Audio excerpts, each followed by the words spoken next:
Chief Executive Officer at Top of the Line Healthcare Staffing.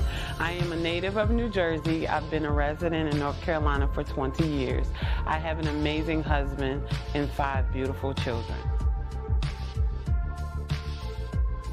Thank you all for attending this extraordinary event, and tonight we are taking the time out to thank our nurses for all the care they have provided to all the patients, friends, and families. We dedicate this night to celebrate your commitment, your compassion, your perseverance to providing top-of-the-line health care to all patients. Say breakthroughs in the room. Breakthroughs in the room. It's yours if you want it. Anticipating. Patient always has worse going on than you do. They always have more going on than you do. And if you look at it like that, you will understand that compassion comes automatically. Went ahead, you apply for your EIN, you got that first with your company name, and you go to the state level to apply, and it's no longer available. Now you have to do additional paperwork just to try to get everything balanced, right? We are doing a Make the Call to Get the Client challenge. It's a 5-day challenge, and I want you to be a part of it. If you are a healthcare staffing owner and you are suffering with getting clients, hospitals, nursing homes, whatever your niche is, whatever. We adore each other. We love being with each other, right? No, I adore it. I enjoy it. I love it. I don't know what you're going through, but we stopped by to tell you that what's in front of you is bigger than what's behind you. Your destiny, your promise, your future. You might as well shout before you get it, because God sent me here to tell you that what he has for you is gonna be big.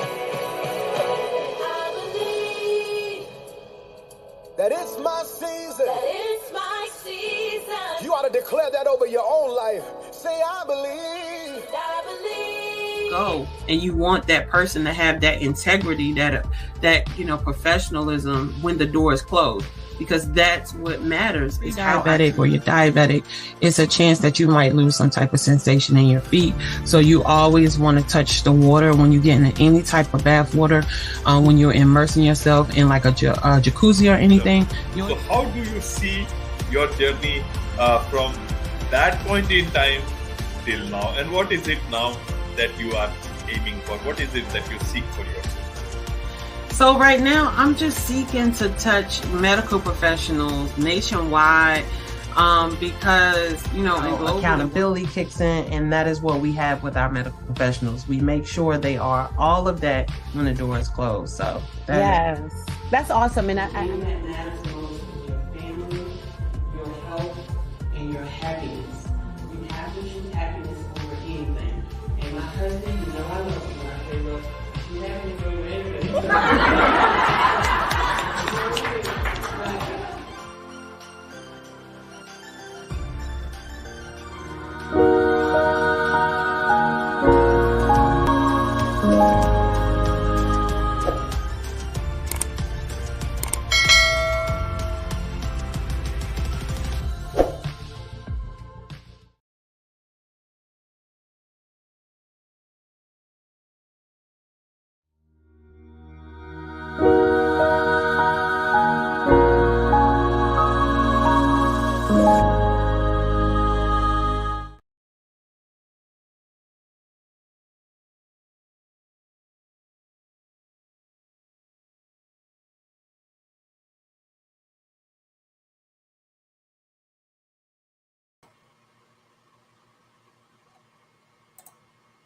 Hey, don't go anywhere. Why? Because it's 12 o'clock and somebody asked the question, and I got to answer it. And I think y'all going to like this question because I'm going to be giving some gems. And I think that this is one for the books, y'all. So don't go anywhere. Stay there.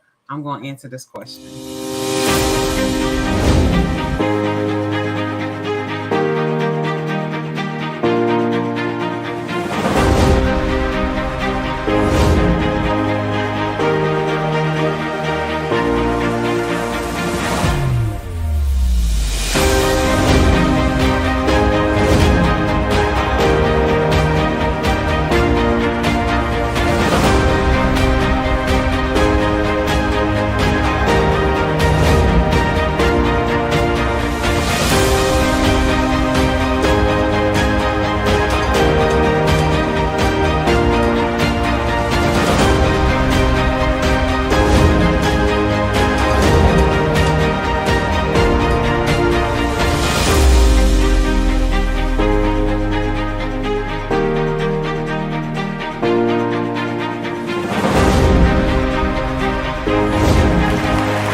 Hello, family. How are y'all doing out here in this world? Awesome, awesome. So let's get to it, y'all, because you know I want to respect your time and I want to respect my time as well.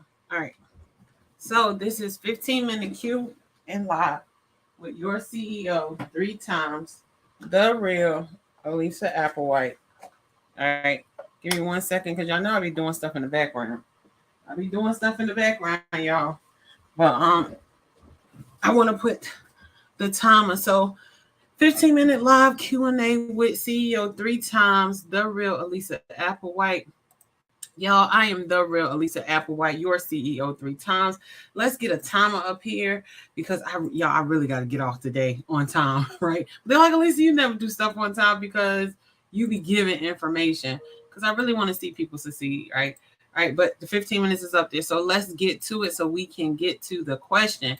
All right, y'all, people ask me this question all the time. Why do I go live Monday through Friday? Y'all, it's simple. Y'all keep asking me questions. Y'all send me DMs, text messages. Y'all call me on the phone, right? Call me on the business phone. Like, hey, this. They ask me questions about business. They ask me questions about children. They ask me questions about my spouse. And what I'm saying to you is I wish I had 15 minutes to answer each person's question, but I don't. So I'm being strategic about this, y'all. Strategies. You learn this in business. I am going to answer your questions live. So keep sending them to me because your question might be the next one I answer live. And for those who've been following me, you know, when I answer your question, I give you 3 things on what I think can help you in your business or in your life because I truly want to see you succeed. All right, y'all. So this is the next question I get all the time. Why do they call you CEO 3 times, y'all? I'm telling you, we are all CEOs 3 times, right? We are a boss over ourselves. We are a boss over our family and our community, and then we are a boss over our jobs or our businesses, y'all. We bossing it. So we are all CEO 3 times. All right. So the reason why I labeled it before I thought that deep into it is like, hey, it's simple. I got 3 companies. So I call myself CEO 3 times. So me and my husband have 3 companies, y'all. Company number 1 is called Top of the Line Healthcare Staffing, where we staff medical professionals in doctors' offices, nursing homes, and hospitals. And we make sure that they have compassion, accountability, and they're professional, right, with the patients. Because at any moment, what do I always say, y'all? Anybody can become a patient. So it all depends on how you treat people, right? The second company we have is TOTLHS Heart to Go Inc. This is our nonprofit, right? This is the baby that helps our medical professionals holistically, right? This helps with mortgage assistance, down payment assistance, credit, financial building, education, and literacy, right? So this is our baby that is helping our medical professionals. All right. And then we have the real Alisa Applewhite Consulting. This is our consulting company, y'all, that is growing like crazy. We literally take everyday people like you and help them build the healthcare staffing agency from scratch. I'm talking about from scratch. And with that being said, y'all, we definitely have this. I'm going to show it to you. It is the Black Friday sale, where we're literally teaching people how to build a healthcare staffing company from scratch. And it's 75% off the original price, right? So if you are interested, just comment the word course and we can get you on a schedule to see if you get in. Y'all, this class is filling up. It starts in December. This is the last class of the year. We are going to make people very wealthy, okay? We're going to give them so much information that has been like, I can't take no more, right? So get into this course, y'all. Comment course. Again, comment course. Where's Black Friday sale? I'll be teaching you from scratch how to build a healthcare staffing agency. So comment course if you're interested. Don't let this opportunity pass you. All right. So another thing we do in a consulting company is we partner with hospitals, nursing homes, and doctors' offices and teach them on how to retain their staff.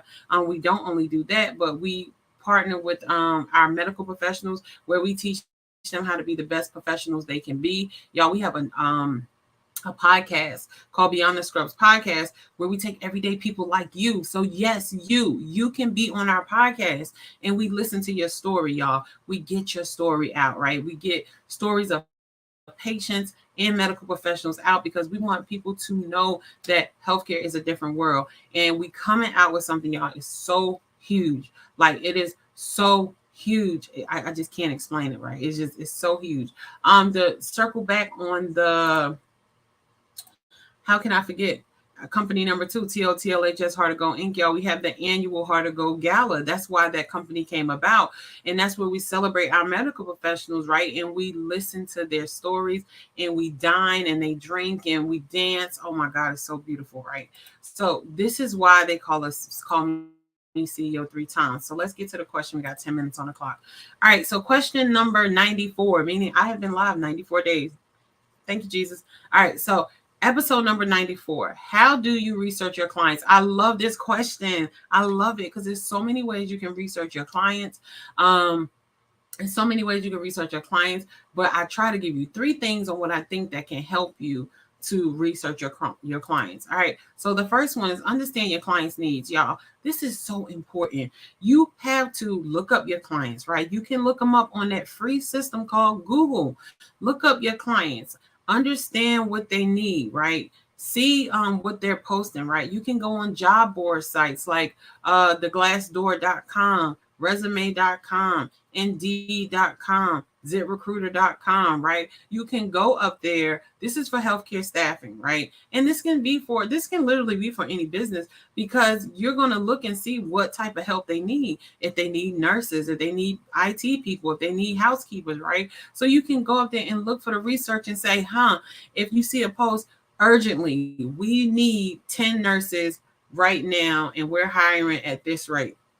That tells you that the client needs medical professionals, these nurses, right away. So now that I got that piece of information off of these different sites, then I call them and I say, hey, I see an advertisement that you need this amount of people. Tell me what can we do to help you? Or tell me what type of people you need. What do you require from them? Why do you need this many people? Did you have people to leave randomly? Is it anything going on with the company? Like, you can get personal with people and ask them these questions, right? You're doing the research to understand your client. And another thing that's very, very impressive is when you're understanding your client needs, you understand your client. You are doing the research to see if your client has any closures, if they have any expansions. Did they just sell a company and it's under new management, right? You're doing the research to see who is the owner, who is the person that's making the decisions. How is the patients being handled? What is the fall rates for the patients? What is the bed sore rates for the patients? Like, this is for healthcare, y'all. I'm speaking on healthcare specifically because I do healthcare staffing, but it's so many things you can ask when you have a business and you're trying to research clients. You can ask them, what is your need? Ask the hard questions. Don't be afraid. You are a person. And guess what? Let me tell you a little secret that most people don't know. Most people don't know this.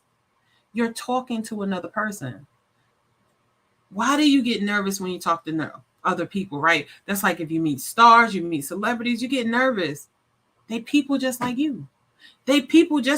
God just showed them how to hone in their gift to make them so extraordinary, where now they can do the things they want. They became so intentional about their gift that now they can do the things they want, but they are still people just like you. Right. So what I'm saying to you is do your research and ask the hard questions.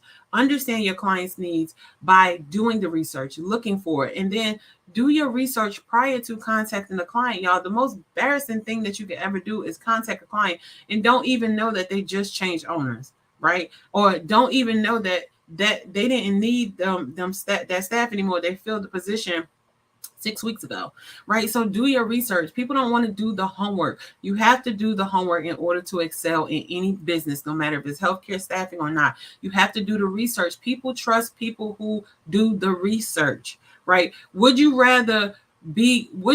Okay, prime example. This is so good. Thank you, God, for this. If I am meeting a stranger, you are meeting a stranger, you're meeting 2 strangers, right? One knows absolutely nothing about you, but they're about to give you this food. Say, hey, here's peanuts. I want you to eat these peanuts, right? You don't know that food has peanuts in it. Or they say to you, hey, eat this casserole, but they put peanuts in it, but you're allergic to peanuts, right?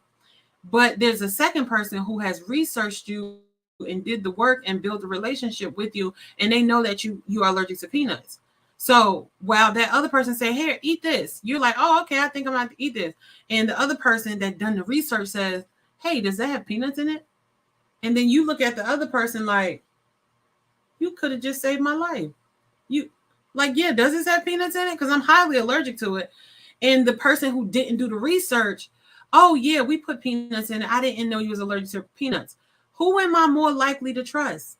I'm going to trust the person that did the research to find out that I was allergic to peanuts. Now, I'm not allergic to peanuts, y'all, so don't be sending no peanuts and nothing trying to make me have an allergic reaction, but I'm just using an example because that person did the research on me. I am more likely to trust that person and work with that person and listen to what they're saying because they did the research to find out I was allergic to peanuts. Thank you, God, for that scenario. All right, so the next one is, how do you research clients, right? 2, investigate the facility's reputation and culture. This is so important, especially in healthcare staffing, because you have so many, you need to be looking at the news. I mean, you don't have to look physically at the news, but you can look at articles. You can pull up healthcare staffing agencies, and you can, healthcare staffing facilities like hospitals, nursing homes, doctor's offices, and you can see the reputation. There was years ago a reputation with one particular client. They're a huge client that staffed nursing homes in the United States. They had this reputation of the morphine nurse, right? It was the morphine killer nurse. This nurse had gave about 20 plus patients morphine and killed them. And she did it on a night shift. And it got tied to this particular client's name, this one nurse. It got tied to this particular client's name, and that client had to rename all their facilities. They had to literally rename all their facilities. So again, you want to know stuff like this, right? You want to investigate the facility, see if there's any news about it, see how many times the client's been shut down, right? This is public record. You can look and see how many times the state came in and said, hey, you need to fix these things before we shut you down. Or the state literally says, we're taking your license away. And then they have this certain amount of time to get their license back after fixing the things the state says. So what I'm saying to you is you got to do your research, especially when it comes to healthcare staffing, because if you tie yourself to a facility that is consistently known for neglecting patients, not taking care of people, guess what? Your facility, your healthcare staffing agency now becomes tied to that. It now becomes tied to that. And what I'm saying to you is this is just not healthcare. This is business. If you connect yourself to somebody who always lies and never tells the truth and steals money from people or steal money from their clients and never give them what they said they was, you are now connected to that reputation. So you have to research the people before you do business with them, because their culture and that facility's reputation can damage yours. And it's a hard thing to try to repair a reputation. Listen to what I'm telling you. It's a hard thing to try to repair. So don't even expose it, right? Do the research. All right. And then the next one is, because we got 2 minutes on the clock, is how do you research clients, y'all? You network and build relationships. I say this all the time. This is the most important thing you can do in any business relationship. Get out your house and go and meet people. And guess what? We have this thing called the internet. I don't know if you're on it. Like, we only do lives on it every day, but we have this thing called the internet where you can do lives with people every day and get out and mingle with people. You could get into virtual groups. You could get on Zoom groups. Like, you can get on Facebook groups, Instagram groups, TikTok groups. There are groups where people meet and they just mingle. They talk about business, right? So these business people that you're talking to can potentially be your client. One of the things I love about healthcare staffing is when you meet healthcare staffing owners and you build a relationship with you, guess what? You build that relationship with you, and then they call you, say, oh, sis, look, Alisa, I just got this contract for the prison system in this state. I don't know if you operate in this state, sis, but I really need help staffing this. Are you able to staff and get your license? I will get my license in that state. I will start staffing in that state. I got you. And you work out the kinks. They're making money, you making money, and the patients are winning. So this is what I'm saying. You can't have that opportunity if you don't build relationships with people. And if you have built relationships with people and you burnt them, fix it. Go do the forgiveness list. I do a whole episode on the forgiveness list. So you definitely have to go look at the forgiveness list and create it and fix those relationships. Because when you break a relationship, especially when you are spiritual, you are telling people that God does not heal everything and heal all. So you have to be the person, the spiritual person, to go fix it. All right, y'all. So we got 1 minute on the clock. Let's keep going. How do you research your clients? Number one, understand the client needs. Number two, investigate the facility reputation and culture. Number three, network and build relationships. Why can't I say that word? All right, y'all. So I'm going to answer the comments. We got some comments here. So Carlton Applewhite, that's my beautiful husband. I absolutely love him. Beautiful. Gotta love the CEO 3 times. You know I love you. So supportive. Thank you. And then Carlton Applewhite, again, pulling into our community consistently the value that is the value of life and the value of life for we know health as well as poor family. I know that's right. I know that's right. All right. So we got some love from Carlton Applewhite. Thank you, babe. I appreciate it. I'm telling y'all, he's my biggest fan. He be up here. But I'm going to go ahead and I'm going to end this. I got 20 seconds left. And I'm going to say this to you. All right. Go follow me on social media platforms, on all social media platforms. The Real Alisa Applewhite. Again, that's The Real Alisa Applewhite. Again, for the people in the back, that's normally my kids or my husband. The Real Alisa Applewhite, y'all. Go subscribe to my YouTube channel right now. Like, stop what you're doing. Go subscribe because the information you get off this channel is crazy. You can literally take the information, build a healthcare staffing agency from scratch with the information I give you on YouTube. All right, so subscribe to my YouTube channel now, The Real Alisa Applewhite. Y'all, for the last time, I'm just going to bring this up again because I don't want people to miss this opportunity. We are doing a Black Friday sale, literally, where I'm teaching you how to build a healthcare staffing company from scratch, 75% off the original course. Our original course is normally $20,000 that we charge, so we're charging 75% off. You do the math. We are having a webinar next Thursday, right? We're having a webinar next Thursday, so you'll be seeing those posts come out about that. I absolutely love you. I adore you, and I don't even know who you are in this audience, okay? I don't know half the people that watch me. What I'm telling you is I love you. I'm so glad you're breathing. I'm so glad you're here. I'm so glad you chose to be with me today. But I promise you, nobody loves you more than your creator, right? Go out and build a relationship with God. Go out and build a relationship with your creator because your spouse, your children, your mama, your daddy, I'm sorry to break the news to you, nobody loves you like the love that your creator has for you. So go out and build this relationship with your creator and make sure that you know that you're loved not only by people, but you are loved by your creator. And once you get that love, y'all, that peace, I always tell people that peace is like no experience I've ever experienced in my whole entire life. And once you see that type of love, it's nothing you can do. You can walk through a brick wall, literally. And that's the way you'll feel when you understand the love that God has for you. All right, y'all. So I'm going to end it with this. Have a good one. Bye-bye. Healthcare is affected by everything, right? You could be walking and have a stroke or have a heart attack. Now you are in the healthcare system, right? You can just all of a sudden start having mental issues and now you're in the healthcare system, right? You could be minding your business and somebody can come in and shoot you or hit your car or something like that. And now you are in the healthcare arena. And this is why healthcare is so important to me, because to me it matters who's at the bedside, right? So I always say to people, it doesn't matter to me that I have a nurse that say, hey, I'm a nurse or I'm a CNA, and they show up at the building, right? That doesn't show me their integrity. Their integrity, their accountability, their professionalism, it shows when the door is closed. That is how you know how true a person is to their mission of being a healthcare professional, right? It's how they treat the patients with the doors closed. And my goal is to help to educate healthcare staffing owners and also medical professionals and again hospitals on how to help medical professionals get back to that mindset of how to treat people when the door is closed.